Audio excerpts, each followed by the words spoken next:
দুপুরবেলা আমার ইচ্ছে হলো ফুচকা খাই। তারপরে হাতে টাকা নিয়ে আমি আর ফাল্গুনি বেরিয়ে যাই ফুচকা আনতে। ঠাডা পড়া রোডটার মধ্যে আমরা যাইতেছি ফুচকা আনতে। আকাশ পুরা নীলে নীল, যে রোদ। কোন দিকে যাবি? রোদটা গেলে শরীর পুড়ে যায়। গাছে পেঁপে ধরেছে, পেঁপে। টিনটা দেখ লালে লাল।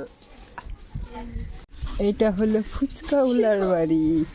যায় দেখি গা ফুচকা বানানো হয়েছে কি না। আমার কই বানা কিন্তু আসছে অন্ধকারে কিছু দেখা যায় না। ফুচকা নেওয়ার পর এখন আমরা বাড়ি যাচ্ছি। সব আমার হাত নেব। নিচি, চল।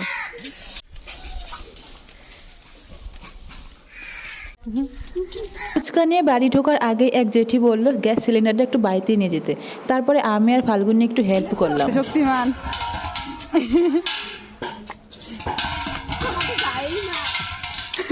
এখন বাড়ি এসে ফুচকা খেতে বসলাম। হলো চ্যাপটা ফুচকা, এটা হলো ফুলা ফুচকা, এটা ঝোল, এটার মধ্যে আছে আলু সুদ্ধ, দুইবার খেতেছি। দিলি?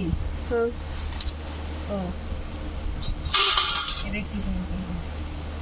তুই আরেকটা বাটি কেন আনলি? এই যে আমরা ঝুল দিবে এটা। তোজো, তুমি কয়টা খাবা? তিনটা। তিনটা? মাত্র তিনটা? এই যে এগুলোকে বলে চ্যাপটা ফুচকা, অন্য জায়গায় পাওয়া যায় না। আমাদের এই ডাঙ্গিতে এই বুড়ির দোকানে চ্যাপটা ফুচকা পাওয়া যায়। এই বুড়িগুলো যাই হোক না, বুড়িগুলো সবাই চিনে। আর এইটা হলো অনেক পুরনো ফুচকা। আমাদের লোকনাথপুর স্কুলে এই লোকটাই বসতো। এই লোকটার মা না ছেলে বসতো। এইটা খাও খাও খাও। খাবো না। কেন? এই যে এটা খাও। তোমার। সব তোমার। এটা আমার। হ্যাঁ। না, এটা আমার না, এটা তোমার। এটা আমার। নাও নাও বৌদি। ভালো তোর খাইতে লাগবো না, তুই আমার ঝুল এটা দাও। নে, তোর আগে দিলাম। এতক্ষণ আশা করে বলিস, তোরই দিলাম আগে। খাইতে গেলে তুমি খাও। খাও। তো কেমন লাগে? তুমি খাও, খাইতে গেলে। ফাটাটা খাবে না।